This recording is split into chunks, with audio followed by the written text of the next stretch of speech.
독일이 재무장을 선언하자 전 세계가 충격에 빠졌습니다. 세계 2차 대전 이후 처음으로 독일이 50만 대군을 만든다고 합니다. 트럼프가 70년 평화체제를 무너뜨렸다. 미군 3만 5천 명 철수 위협에 독일이 무릎 꿇는가 했더니 전혀 예상 못한 반전이 일어났습니다. 한국과 군사동맹을 맺겠습니다. 어떻게 아시아의 작은 나라가 유럽의 평화를 지키게 됐을까요? 그 충격적인 이야기 지금 시작합니다. 저는 박혜준입니다. LIG 넥스원 유럽 지사장이죠.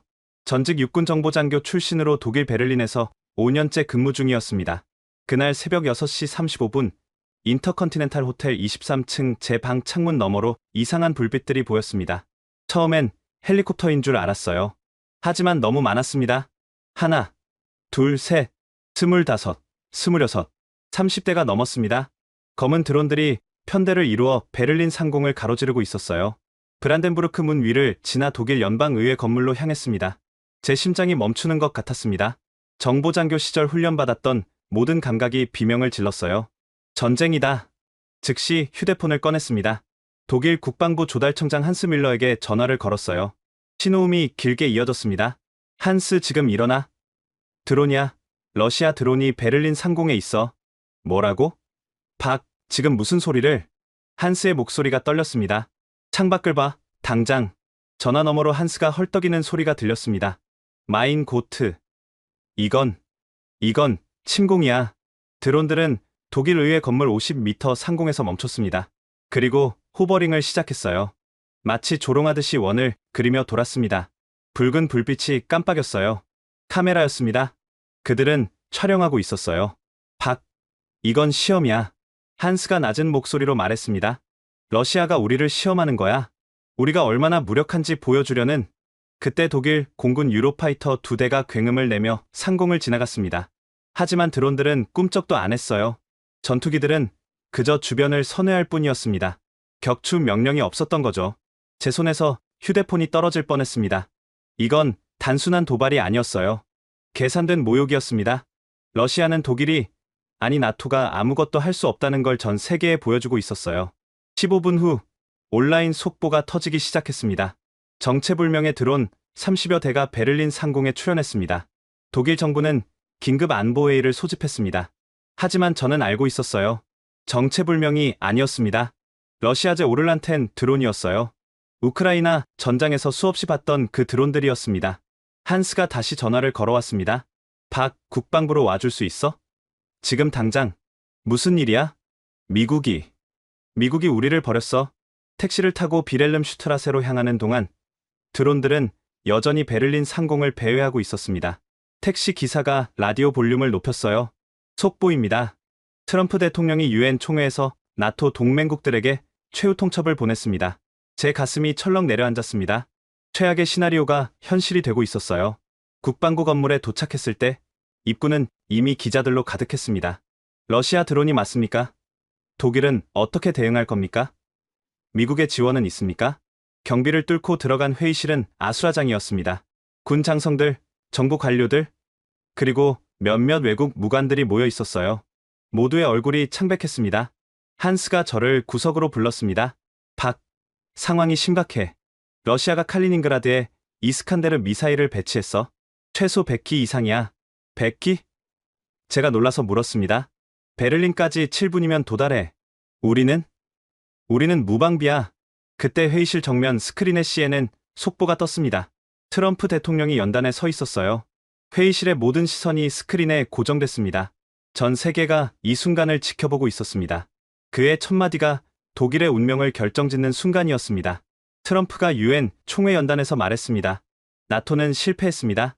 미국은 더 이상 유럽의 보무가 아닙니다. 영어로 말했어요. 독일 국방부 회의실이 순식간에 조용해졌어요. 모두가 숨을 죽이고 화면을 응시했습니다. 트럼프의 다음 말이 우리 모두를 경악시켰죠. 오늘부로 나토 회원국들에게 통보합니다. GDP의 5%를 국방비로 지출하거나 미군이 철수합니다. 선택은 여러분의 몫입니다. 역시 영어로 말했어요. 5%. 제 귀를 의심했습니다. 현재 독일의 국방비는 GDP의 1.4%였어요. 5%는 교육과 복지 예산을 모두 합친 것보다 많았습니다. 한스가 주먹으로 테이블을 쳤습니다. 미친 짓이야? 이건 동맹 파기나 다름없어. 바로 그때 미 국무부 나토 담당 차관보 레베카 스톤이 화상으로 연결됐습니다. 그녀의 표정은 차가웠어요. 독일 정부에 공식 통보합니다. 72시간 내에 답변을 주십시오. 5% 수용 또는 주동 미군 3만 5천 명 전원 철수입니다. 그녀도 영어로 말했어요. 독일 국방장관이 떨리는 목소리로 물었습니다. 레베카, 이건 너무 급작스럽습니다. 최소한 협상은 없습니다. 레베카가 말을 잘랐어요. 대통령님의 결정은 최종적입니다. 유럽은 스스로를 지켜야 합니다. 화면이 꺼졌습니다. 회의실은 무덤처럼 고요했어요. 창밖으로 러시아 드론들이 여전히 베를린 상공을 선회하고 있었습니다. 마치 이 모든 걸 계산한 것처럼 독일 총리 비서실장이 뛰어들어왔습니다. 총리님께서 긴급 안보회의를 소집하셨습니다. 1시간 후 총리 관저에서 저는 한스와 함께 차에 올랐습니다. 라디오에서는 속보가 쏟아졌어요. 프랑스도 거부 의사 표명, 이탈리아 의회 긴급 소집, 폴란드만 수용 검토 중. 우리가 준비한 게 있어? 한스가 물었습니다. 저는 고개를 저었습니다. 레오파르트 전차 200대, 구형 펜저하우비체 300문. 그게 독일 육군 전력의 전부야. 러시아와 맞서기엔 터무니없이 부족하지. 한스가 한숨을 쉬었어요. 총리 관저에 도착했을 때 이미 수십 명의 고위 관료들이 모여 있었습니다. 올라프 숄츠 총리의 얼굴은 잿빛이었어요.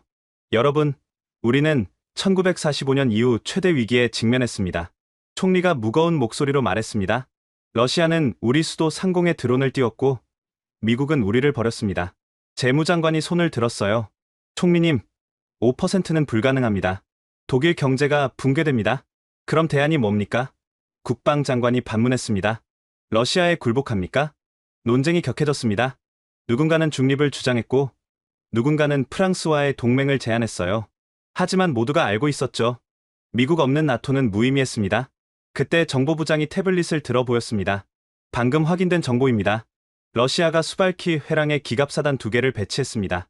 수발키 회랑, 폴란드와 리투아니아를 잇는 100km 구간이었어요. 러시아가 그곳을 차단하면 발트 3국은 완전히 고립됩니다. 이반 페트로프가 베를린에 있다는 정보도 입수했습니다. 정보부장이 덧붙였어요. 이반 페트로프, 러시아 군사정보부 GRU의 악명 높은 대령이었죠. 그가 나타난 곳마다 전쟁이 일어났습니다. 시리아, 리비아, 그리고 우크라이나. 한스가 제게 속삭였습니다. 한국은 우리를 도울 수 있을까? 저는 잠시 망설였습니다. 하지만 독일의 절박한 상황을 보며 결심했어요. 총리님, 제가 일어섰습니다. 모든 시선이 제게 쏠렸어요. 한국이 도울 수 있습니다. 회의실이 웅성거렸습니다. 동양인인 제가 갑자기 발언한 것에 다들 놀란 표정이었죠. 박 지사장, 무슨 말씀이신지? 총리가 물었습니다. K9 자주포 500문, 천궁투 방공 시스템 20개 포대, K2 전차 300대, 72시간 내에 독일에 배치할 수 있습니다. 침묵이 흘렀습니다. 누군가가 코웃음을 쳤어요. 한국이요? 그 작은 아시아 국가가? 저는 그를 똑바로 바라봤습니다. 그 작은 아시아 국가가 세계 육군 화력 3위입니다. 그리고 우리는 70년 동안 전쟁을 준비해왔습니다. 총리가 심각한 표정으로 물었습니다. 한국 정부가 동의할까요? 제가 지금 연락해보겠습니다. 저는 회의실을 나와 청와대에 전화를 걸었습니다. 서울은 새벽 1시였지만 국가안보실장은 즉시 전화를 받았어요. 상황을 설명하는데 5분이 걸렸습니다. 박 지사장, 잠시만 기다려주십시오. 15분 후 전화가 다시 울렸습니다. 대통령님께서 긴급 NSC를 소집하셨습니다. 2시간 내에 답변 드리겠습니다. 저는 다시 회의실로 돌아갔습니다. 모두가 저를 바라보고 있었어요. 한국 정부가 검토 중입니다.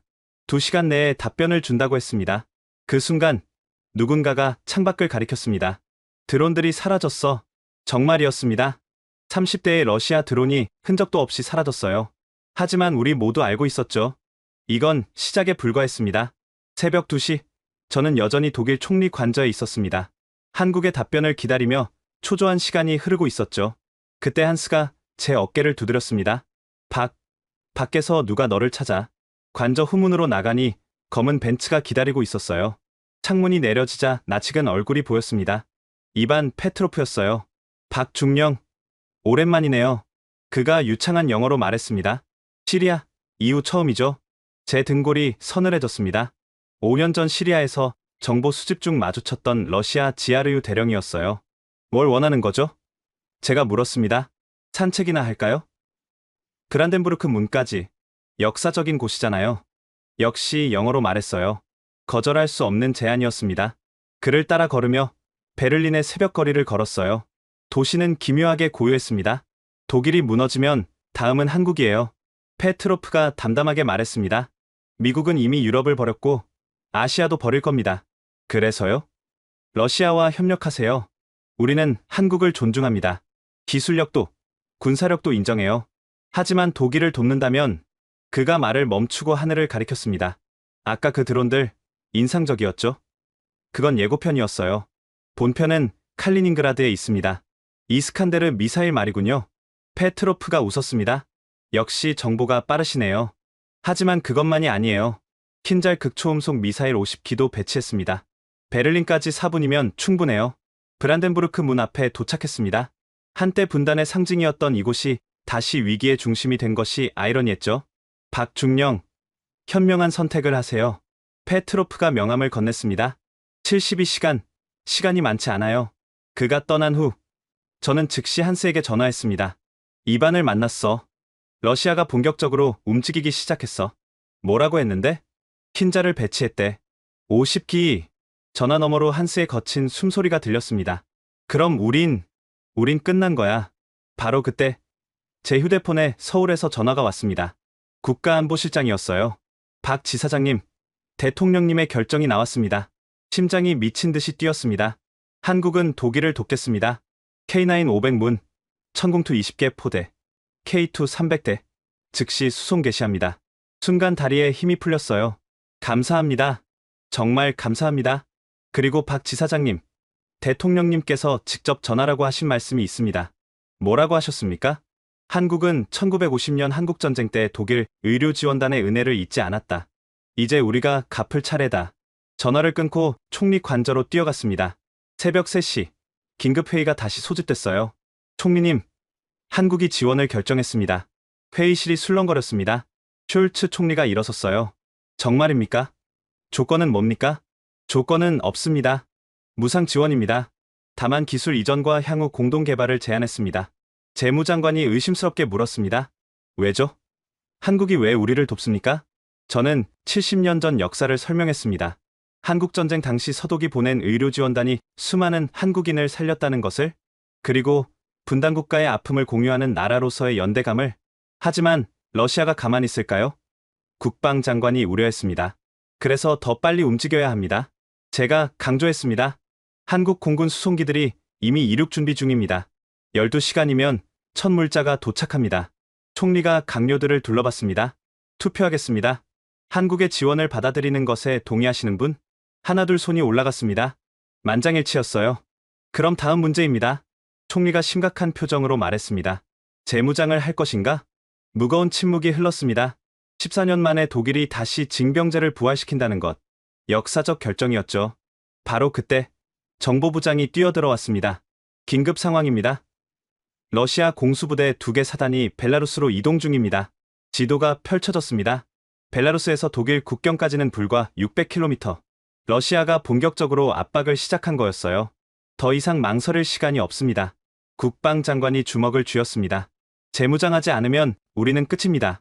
숄츠 총리가 깊은 한숨을 쉬었습니다. 의회를 소집하세요. 내일 오전 10시 역사적 결정을 내리겠습니다. 회의가 끝나고 저는 한스와 함께 국방부로 향했습니다. 동이 트기 시작했어요. 베를린의 아침은 평화로워 보였지만 폭풍전야의 고요함이었죠. 박, 정말 가능할까? 한스가 물었습니다. 한국 무기로 러시아를 막을 수 있을까? K9은 나토 표준을 능가합니다. 제가 확신을 담아 말했습니다. 사거리 60km, 분당 6발. 러시아 MSTA보다 뛰어나요.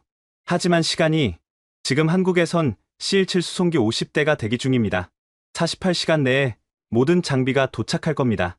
국방부 상황실에 도착하니 대형 스크린에 유럽 전역의 군사 동향이 표시되고 있었습니다. 프랑스는 중립을 선언했고 영국은 관망하고 있었어요. 폴란드만이 적극적으로 대비하고 있었죠. 그때 윤태성 주독 한국대사관 무관이 들어왔습니다. 박 지사장님, 방금 본국에서 연락이 왔습니다. 문무대왕함이 지중해로 출항했습니다. 문무대왕함. 한국 해군의 이지스 구축함이었죠. 해군도 움직이는군요. 그뿐이 아닙니다. 공군 F-35 전투기 20대도 폴란드로 향하고 있습니다. 한국이 총력전을 준비하고 있었어요. 독일을 돕기 위해, 아니 자유 세계를 지키기 위해 호텔로 돌아온 건 새벽 5시였습니다. 하지만 잠들 수 없었어요. 미국의 진짜 의도를 파악해야 했습니다. 예상했던 전화가 오전 8시에 걸려왔습니다. 레베카 스톤이었어요. 박 지사장, 긴급 면담이 필요합니다. 람슈타인 기지로 와주시겠습니까? 독일 국방부는 반대했지만 저는 가야 했습니다. 미국의 진짜 의도를 알아야 했으니까요. 기지로 가는 아우토반에서 이상한 광경을 목격했습니다. 미군 트럭 수십 대가 반대편 차선으로 이동하고 있었어요. 짐을 가득 실은 채 프랑크푸르트 공항 방향으로 향했죠. 정말로 철수를 준비하고 있었습니다. 기지 입구에서 30분을 기다린 후에야 통과할 수 있었습니다. 미군들이 막사를 비우고 있는 모습이 곳곳에서 보였어요. 70년간 주둔했던 미군이 떠나려 하고 있었습니다. 레베카는 사령부 건물 회의실에서 기다리고 있었습니다. 그녀 옆에는 낯선 남자가 서 있었어요. 박 지사장, 소개합니다. CIA 유럽 지부장 로버트 헤이든입니다. 불길한 예감이 들었어요. CIA까지 나선 거였습니다. 레베카의 첫 마디가 충격적이었어요. 박 지사장, 한국은 큰 실수를 하고 있습니다. 무슨 말씀이신지요? 독일을 돕는 건 말입니다. 트럼프 대통령께서 매우 불쾌해하십니다. 저는 레베카를 똑바로 바라봤습니다. 한국은 동맹을 버리지 않습니다. 동맹? 그녀가 비웃었어요. 나토는 이미 죽었습니다. 미국이 없는 나토가 무슨 의미가 있습니까? 그래서 러시아에게 유럽을 넘기자는 겁니까? 로버트 헤이든이 끼어들었습니다. 박 지사장, 우리는 한국을 아낍니다. 하지만 잘못된 선택을 하면 그가 서류 봉투를 테이블에 던졌어요. 이걸 보세요. 한국 방산업체들의 미국 내 계약 목록입니다. 총 500억 달러어치죠. 독일을 계속 돕는다면 이 모든 계약이 취소됩니다. 협박이었어요. 노골적인 협박. 레베카가 태블릿을 꺼내 보여줬습니다. 이걸 보세요. 칼리닝그라드의 최신 위성사진입니다. 화면에는 충격적인 장면이 있었어요. 이스칸데르 미사일 발사대가 빼곡히 들어차 있었습니다. 제가 센 것만 120기가 넘었어요. 이게 다가 아닙니다. 레베카가 사진을 넘겼습니다. 지하 벙커에 킨잘 극초음속 미사일 80기가 더 있습니다. 여기 보이는 건 바스티온 대함 미사일입니다. 발트해를 완전히 봉쇄할 수 있죠. 제 손이 떨리기 시작했습니다. 이반 페트로프가 과소평가한 거였어요. 실제 전력은 2배가 넘었습니다. 그리고 이건 로버트가 또 다른 사진을 보여줬어요. 어제 찍은 겁니다. 전술 핵탄두 운반 차량입니다. 핵무기였어요. 러시아가 전술핵을 칼리닝그라드에 배치한 거였습니다. 박 지사장, 러시아는 진심입니다. 레베카가 낮은 목소리로 말했습니다. 그들은 유럽을 차지할 준비가 되어 있어요. 한국이 개입하면 동아시아에서도 같은 일이 벌어질 겁니다. 그게 위협입니까? 조언입니다. 트럼프 대통령은 한국과의 관계를 소중히 여깁니다. 하지만 독일을 돕는다면 그때 제 휴대폰이 울렸습니다. 한스였어요. 박, 당장 돌아와. 러시아군이 움직이기 시작했어. 저는 즉시 자리에서 일어났습니다. 레베카, 로버트, 역사는 당신들의 선택을 기억할 겁니다. 람슈타인을 나오면서 로버트가 따라 나왔어요. 박 지사장, 잠깐만. 그가 낮은 목소리로 말했습니다. 이반 페트로프를 아시죠? 알고 있습니다. 그가 베를린에 있습니다. 당신을 찾고 있어요. 조심하세요. 왜 그가 경고하는지 이해할 수 없었지만 고개를 끄덕였습니다. 베를린으로 돌아오는 길에 라디오에서 계속 속보가 나왔어요.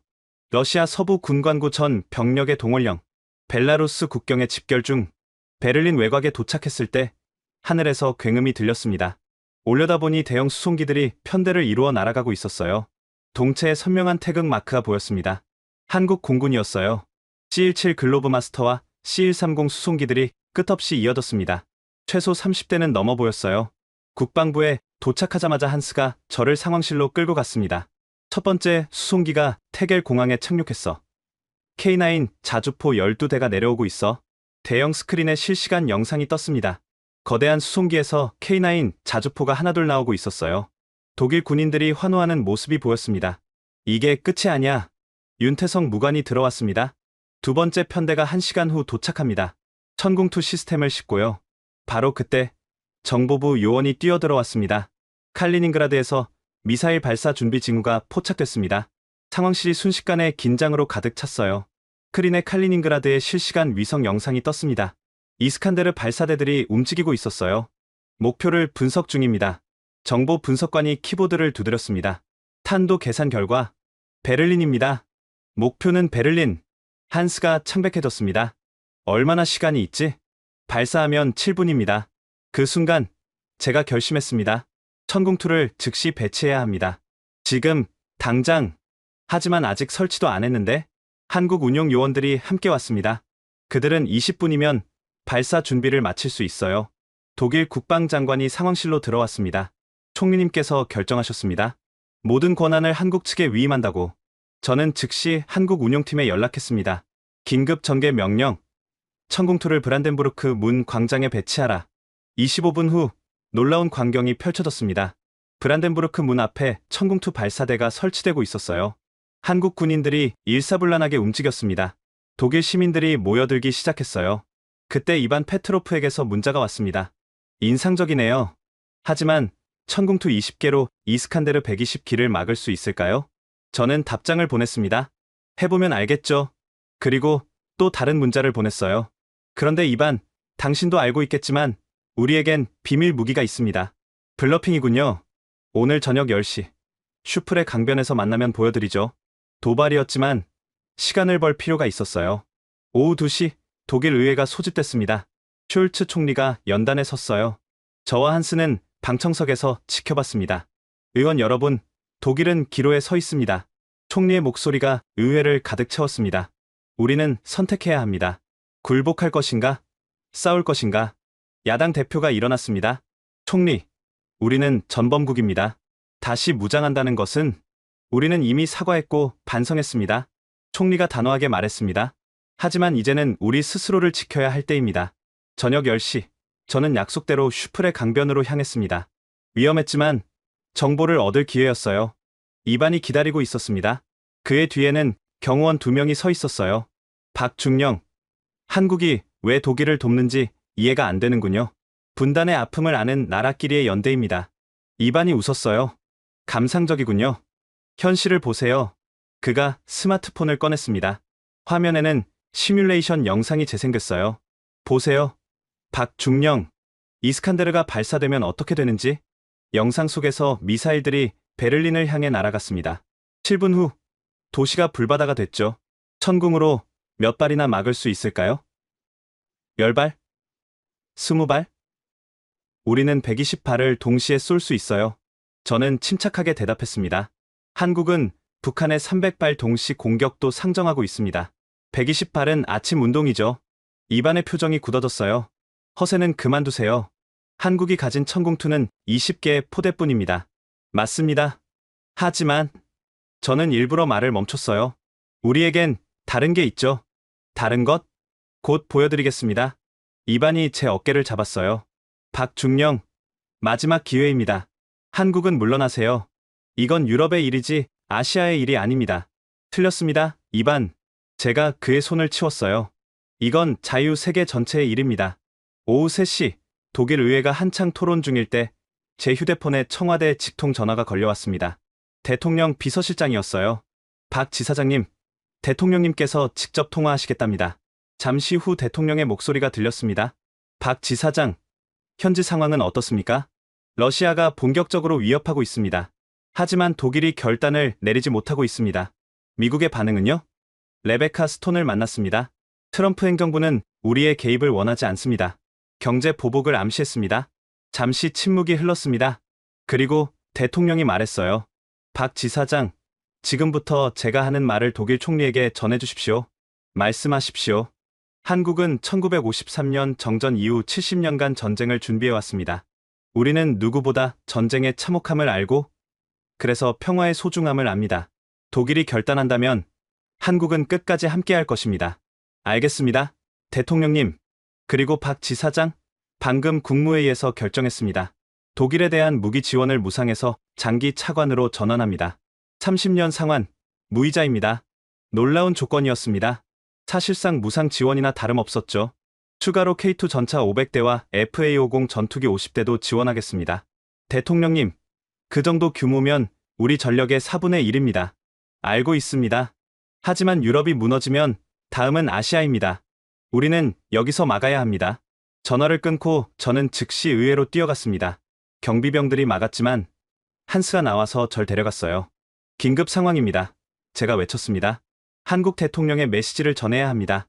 숄츠 총리가 저를 연단으로 불렀습니다. 600명의 의원들이 저를 바라봤어요. 떨리는 마음을 진정시키고 말했습니다. 존경하는 독일 연방의회 의원 여러분, 저는 대한민국 대통령의 메시지를 전하러 왔습니다. 의회가 조용해졌어요. 저는 대통령의 말씀을 그대로 전했습니다. 그리고 추가 지원 내용도 발표했죠. K2 전차 500대, FA50 전투기 50대, 그리고 한국 특수부대 2,000명을 교관으로 파견하겠습니다. 의회가 술렁거렸습니다. 한 의원이 일어났어요. 왜입니까? 한국은 왜 이렇게까지 우리를 돕습니까? 저는 잠시 말을 멈췄습니다. 그리고 가슴 깊은 곳에서 우러나온 말을 했어요. 1950년 한국이 가장 어려웠을 때 독일은 의료지원단을 보냈습니다. 수천 명의 한국인을 치료했고 전쟁고아들을 돌봤습니다. 그때 독일 의료진이 남긴 병원이 지금 한국 최고의 병원이 되었습니다. 몇몇 나이든 의원들의 눈가가 촉촉해졌어요. 더 중요한 건 우리 둘 다 분단의 아픔을 겪었다는 겁니다. 독일은 통일을 이뤘지만 한국은 아직입니다. 우리는 서로를 이해합니다. 그래서 돕는 겁니다. 그때 한 야당 의원이 일어났습니다. 하지만 러시아를 자극하면 바로 그 순간 상황실에서 급보가 날아왔습니다. 한스가 뛰어와 총리에게 쪽지를 건넸어요. 총리의 얼굴이 하얗게 변했습니다. 방금 확인된 소식입니다. 총리가 떨리는 목소리로 말했습니다. 러시아가 리투아니아 국경에 10만 대군을 집결시켰습니다. 의회가 패닉에 빠졌어요. 그때 제가 다시 마이크를 잡았습니다. 의원 여러분, 지금 태겔 공항에는 한국 수송기가 계속 착륙하고 있습니다. 이미 K9 백문이 도착했고 지금도 더 오고 있습니다. 우리가 함께한다면 막을 수 있습니다. 녹색당 대표가 일어났습니다. 징병제 부활은 받아들일 수 없습니다. 독일의 젊은이들을 전쟁터로 보낼 수 없어요. 그럼 러시아 탱크가 베를린에 들어오는 걸 구경만 하시겠습니까? 제가 반문했습니다. 순간 의회가 조용해졌어요. 1945년의 기억이 되살아난 거죠. 숄츠 총리가 결단을 내렸습니다. 투표하겠습니다. 재무장과 징병제 부활, 그리고 한국과의 군사 동맹에 동의하시는 분은 녹색 버튼을 눌러주십시오. 전광판에 숫자가 올라가기 시작했습니다. 100, 200, 300, 400. 최종 결과는 찬성 523, 반대 98. 통과였습니다. 의회가 기립박수를 보냈어요. 저는 눈물이 날 뻔했습니다. 밖으로 나오니 브란덴부르크 문 광장에 시민들이 모여 있었습니다. 천궁투 발사대 주변에는 한국 군인들과 독일 군인들이 함께 서 있었어요. 그때 하늘에서 또다시 굉음이 들렸습니다. 이번엔 전투기였어요.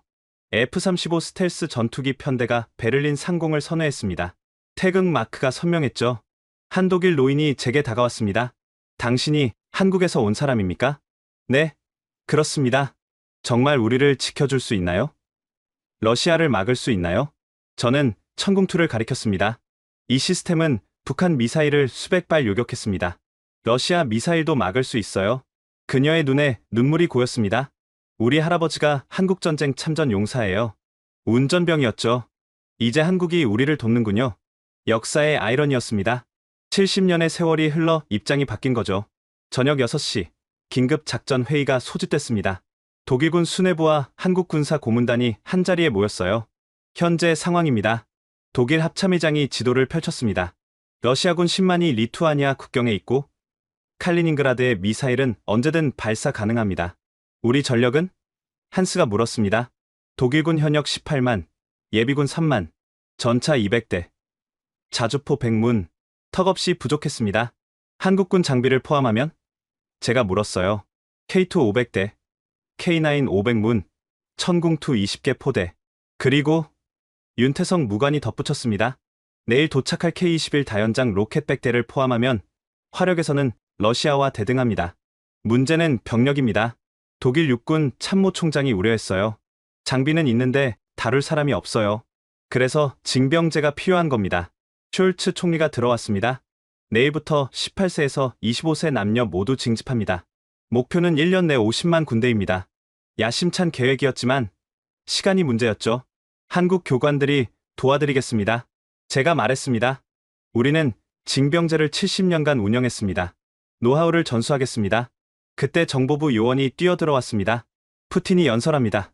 지금 크렘린궁에서 푸틴이 크렘린궁 대연회장에서 연설을 시작했습니다. 배경에는 거대한 러시아 국기가 펄럭이고 있었어요. 서방은 다시 한번 러시아를 위협하고 있습니다. 푸틴의 목소리가 낮고 위협적이었습니다. 나토는 우리 국경까지 확장했고 이제 독일이 재무장을 선언했습니다. 화면이 전환되더니 칼리닝그라드에 미사일 기지가 나타났어요. 의도적인 과시였죠. 우리는 1941년을 기억합니다. 나치 독일의 침공을 기억합니다. 그리고 다시는 그런 일이 없도록 할 것입니다. 푸틴이 카메라를 똑바로 응시했습니다. 독일이 재무장을 철회하지 않으면 러시아는 모든 수단을 동원할 것입니다. 모든 수단입니다. 핵 위협이었어요. 회의실이 얼어붙었습니다. 바로 그때 토마스 밀러가 들어왔습니다. 라인메탈 CEO였죠.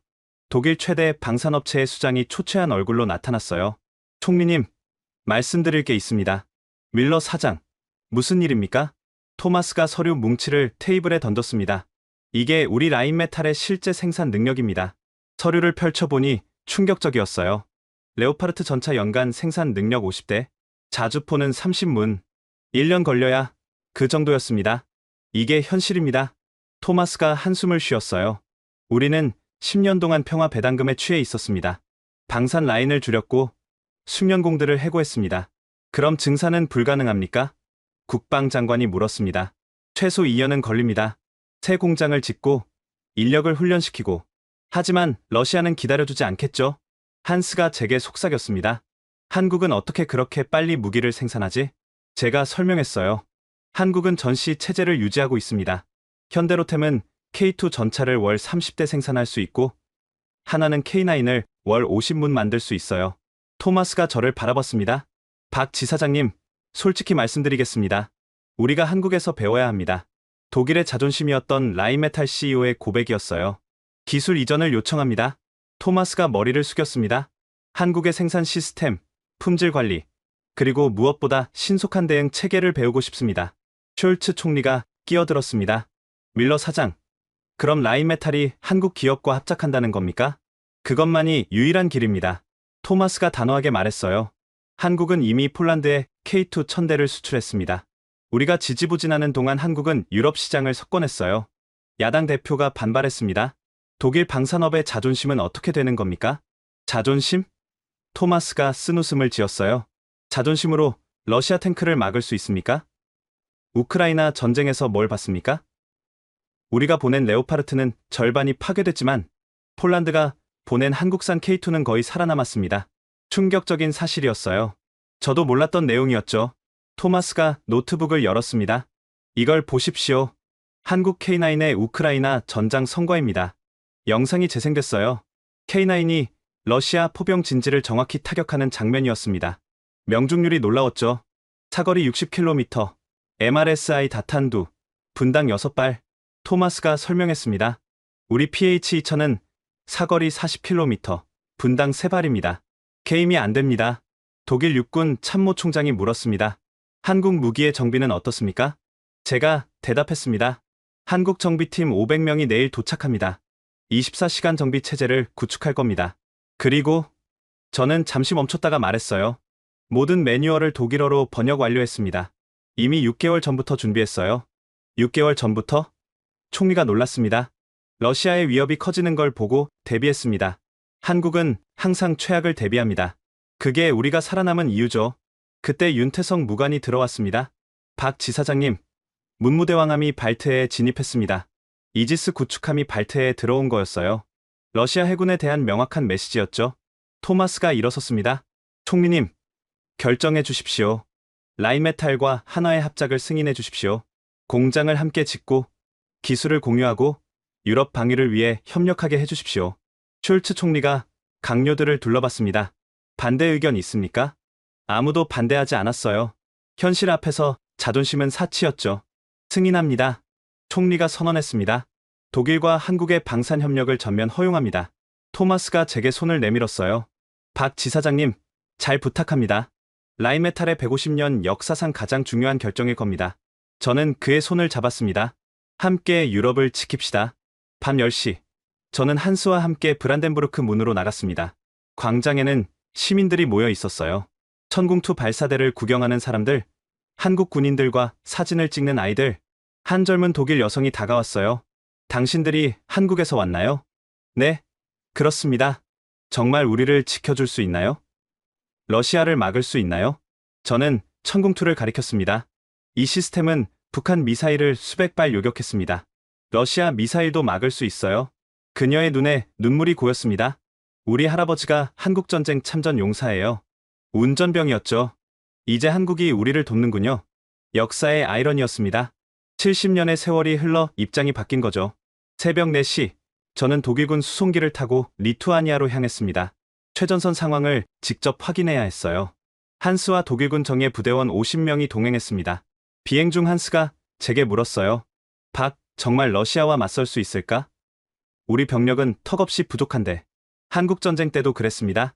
제가 대답했어요. 유엔군은 중공군 100만에 맞섰죠. 하지만 화력과 기술로 막아냈습니다.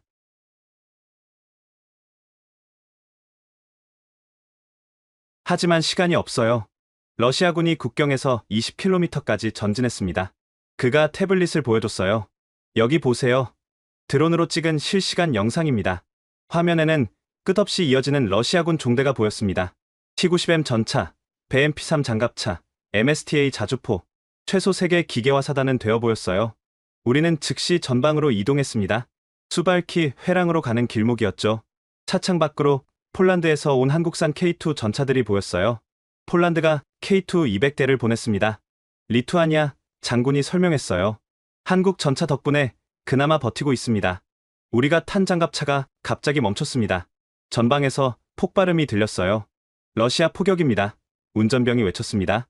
우리는 급히 차에서 내려 참호로 뛰었어요. 머리 위로 포탄이 휙 지나갔습니다. 152mm 곡사포탄이었죠.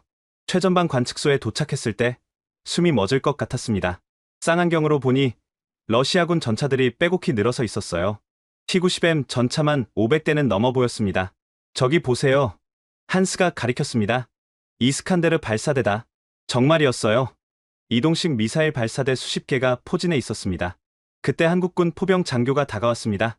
박 지사장님, K9 포대가 사격 준비 완료했습니다. 좌표 확인했습니까? 네.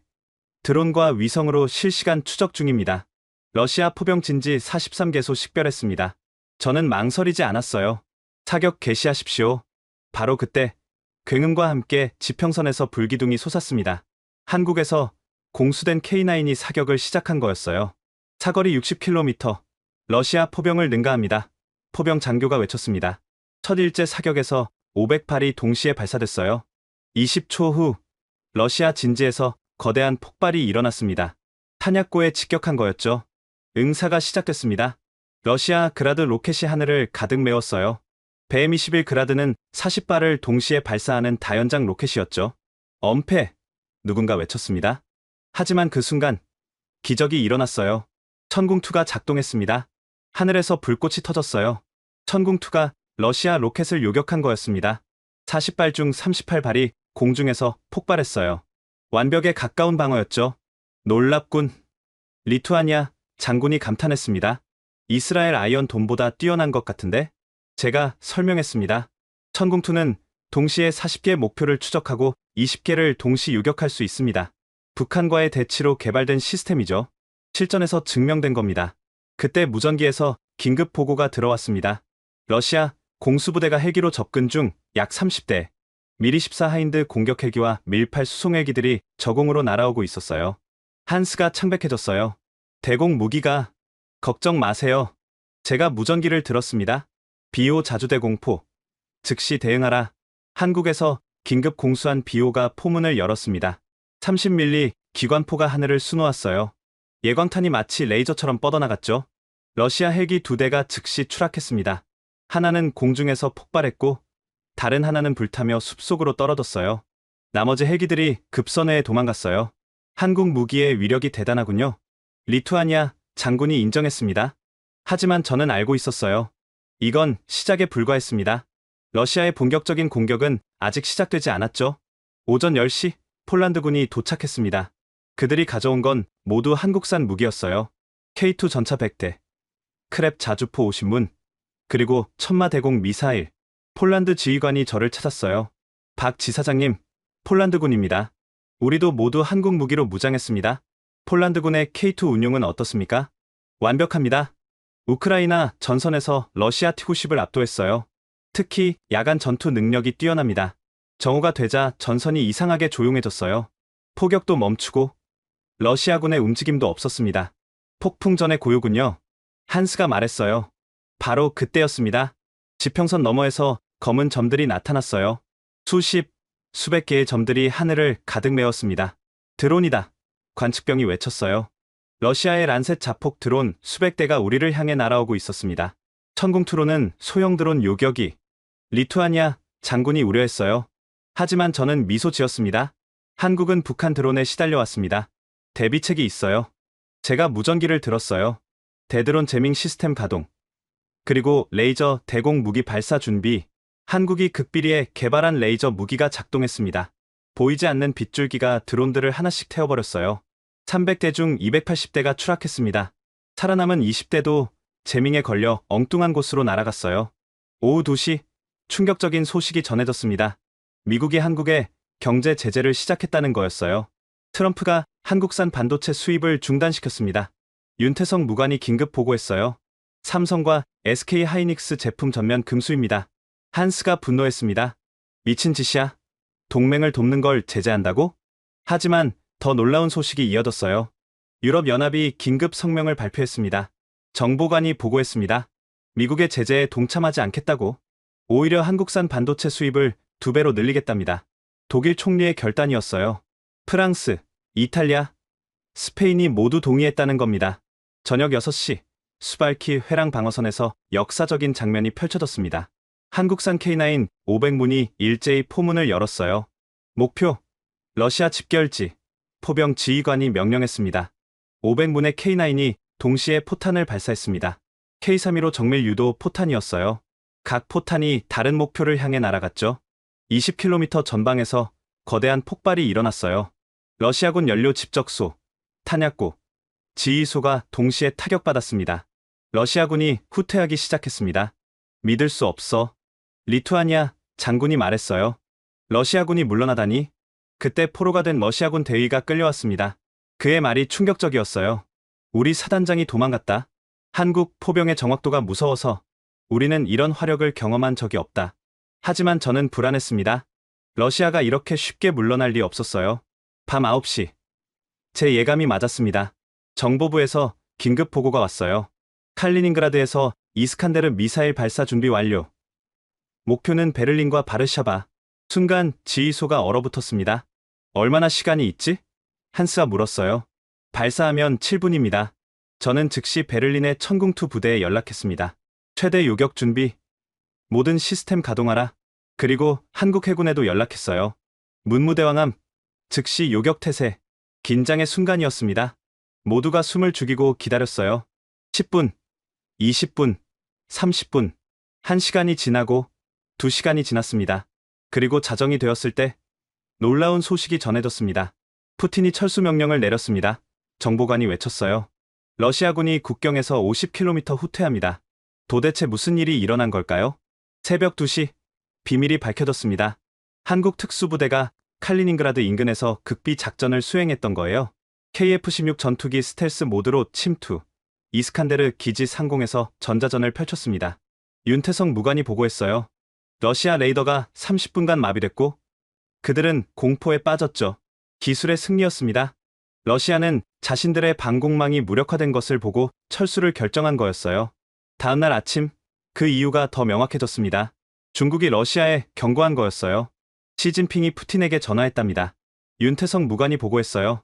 유럽에서 전쟁이 일어나면 중국도 개입하지 않을 수 없다고. 중국도 3차 대전을 원하지 않았던 거죠. 더 정확히는 미국 없는 새로운 질서에서 중국의 역할을 계산하고 있었습니다. 하지만 미국의 방해는 더욱 집요해졌습니다. 레베카 스톤이 베를린에 나타났어요. 이번엔 혼자가 아니었습니다.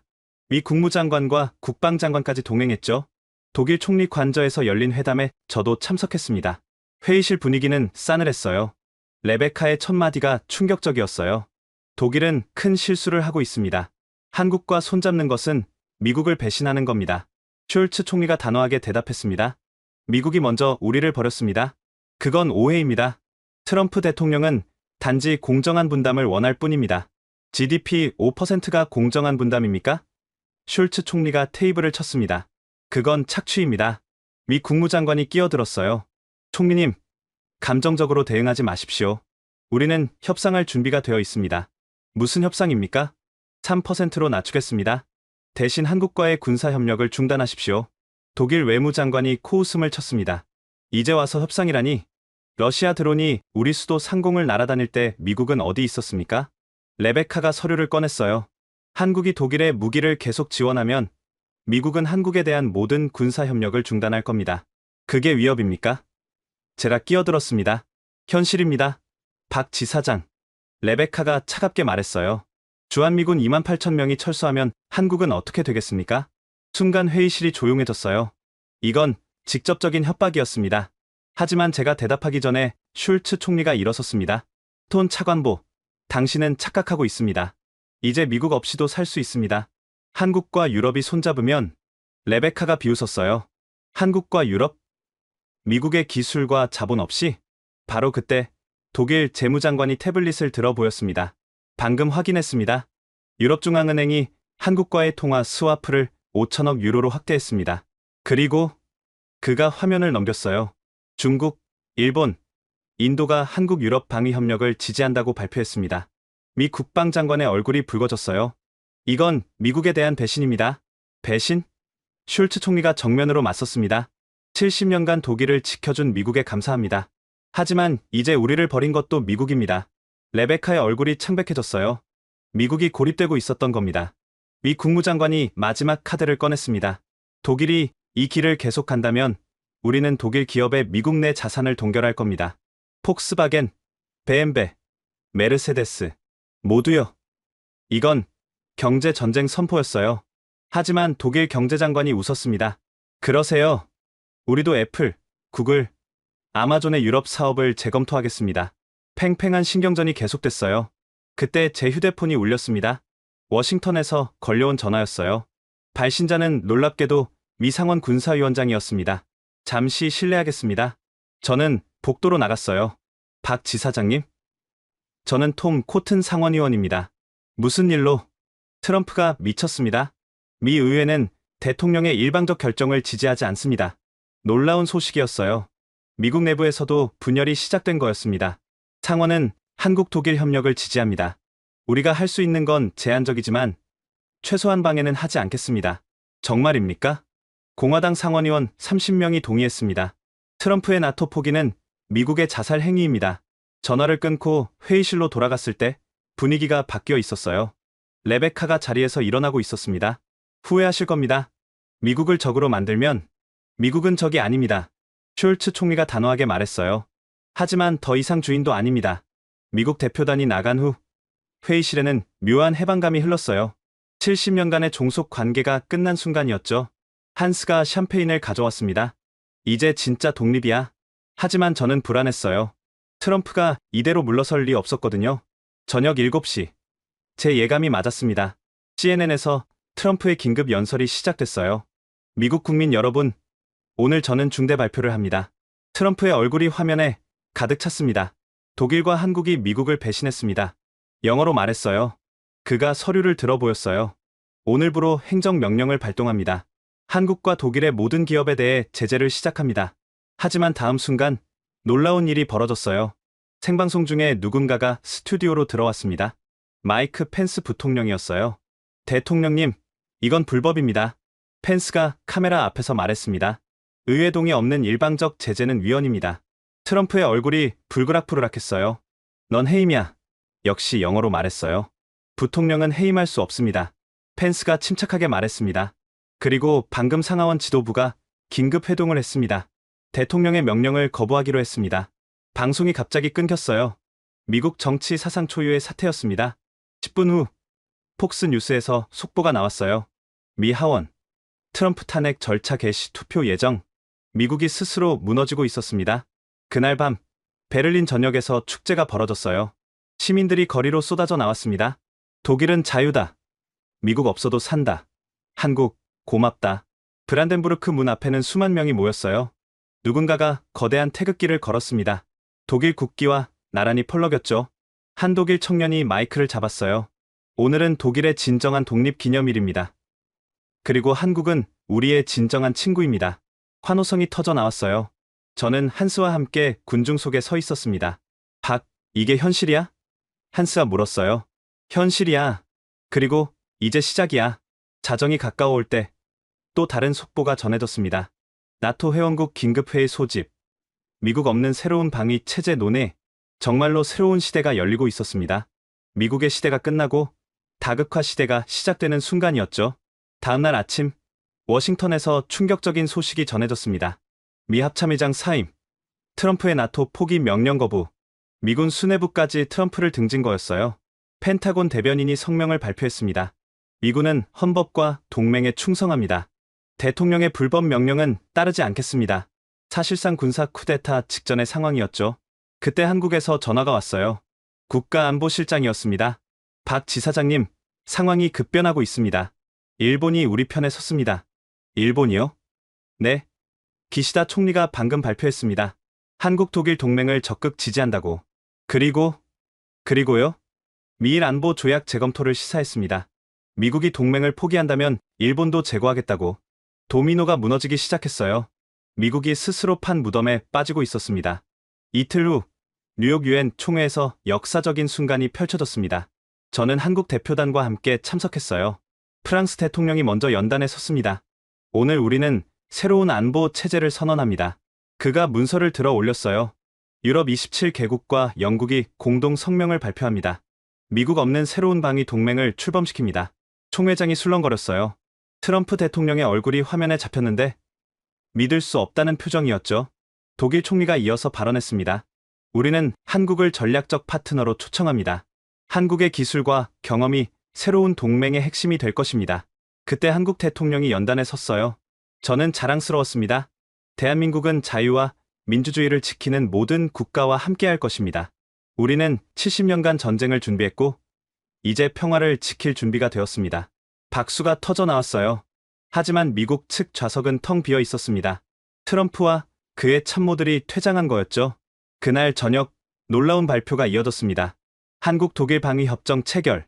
협정 내용은 파격적이었어요. 한국은 독일에 무기와 기술을 제공하고 독일은 한국 기업의 유럽 시장을 완전 개방한다는 거였죠. 더 놀라운 건 다음이었습니다. 한국 유럽연합군 창설. 초대 사령관은 한국군 대장. 유럽이 아시아 국가의 군사령관을 받아들인 건 역사상 처음이었어요. 다음날 아침 전 세계 언론이 이 소식을 대서특필했습니다.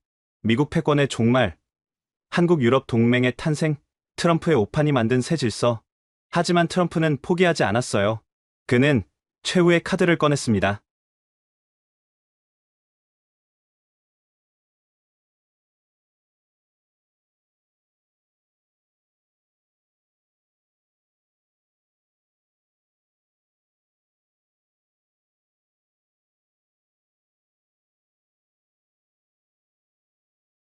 찬성 300, 400, 500, 최종 결과 찬성 523, 반대 98, 압도적 통과였습니다. 바로 그 순간 베를린 상공에 불꽃이 터졌어요. 시민들이 거리로 쏟아져 나왔습니다. 독일이 일어섰다. 한국 만세. 브란덴부르크 문 앞에서는 한국군과 독일군이 함께 사열했습니다. 태극기와 독일 국기가 나란히 펄럭였어요. 저는 한스와 함께 서 있었습니다. 박, 우리가 해냈어. 한스가 말했어요. 아니, 이제 시작이야. 제가 대답했습니다. 그때 휴대폰이 울렸어요. 청와대였습니다. 박 지사장님, 대통령님이 축하 말씀을 전하십니다. 그리고요? 독일과 공동으로 차세대 전차 개발을 시작하래요. 이름은 K3 레오파르트 3입니다. 한국과 독일의 기술이 합쳐지는 순간이었어요. 트럼프는 탄핵 절차가 논의되고 있습니다. 미국이 동맹을 버린 대가였죠. 러시아는 완전히 물러났습니다. 한국 유럽연합군의 압도적 화력 앞에 굴복한 거였어요. 그리고 한국은 세계 3위 방산 수출국이 되었습니다. 유럽 전역에 한국 무기가 배치됐죠. 저는 지금 베를린의 새로운 한독 방산 단지 준공식에 참석하고 있습니다. 숄츠 총리가 제게 다가왔어요. 박 지사장, 독일은 한국의 은혜를 잊지 않겠습니다. 은혜가 아닙니다, 총리님. 우리는 친구니까요. 브란덴부르크 문 너머로 석양이 지고 있었습니다. 한때 분단의 상징이었던 이곳이 이제는 새로운 동맹의 상징이 되었어요. 한 독일 소녀가 제게 꽃다발을 건넸습니다. 감사합니다, 아저씨. 한국 덕분에 전쟁이 끝났어요. 저는 미소 지었습니다. 전쟁은 한 번도 일어나지 않았어요. 한국의 힘과 독일의 결단이 전쟁을 막은 거죠. 그날 밤 베를린 피아모닉에서 특별 연주회가 열렸습니다. 한국과 독일 국가를 연주했어요. 청중석에는 한국군과 독일군이 나란히 앉아 있었습니다. 모두가 일어서서 박수를 쳤어요. 평화를 지킨 영웅들에게 바치는 박수였습니다. 지금까지 박혜준 씨의 증언이었습니다. 독일이 징병제를 부활시키고 한국이 유럽을 구한 그 72시간의 이야기 어떠셨나요? 우리가 작은 나라가 아니라는 것을 전 세계가 알게 된 순간이었습니다. 이 이야기가 감동적이었다면 좋아요와 구독 부탁드립니다. 그리고 특히 공유를 부탁드려요. 한국의 자랑스러운 이 순간을 더 많은 사람들이 알 수 있도록 이 영상을 널리 공유해주세요. 지금까지 원더풀 해외 사연이었습니다. 감사합니다.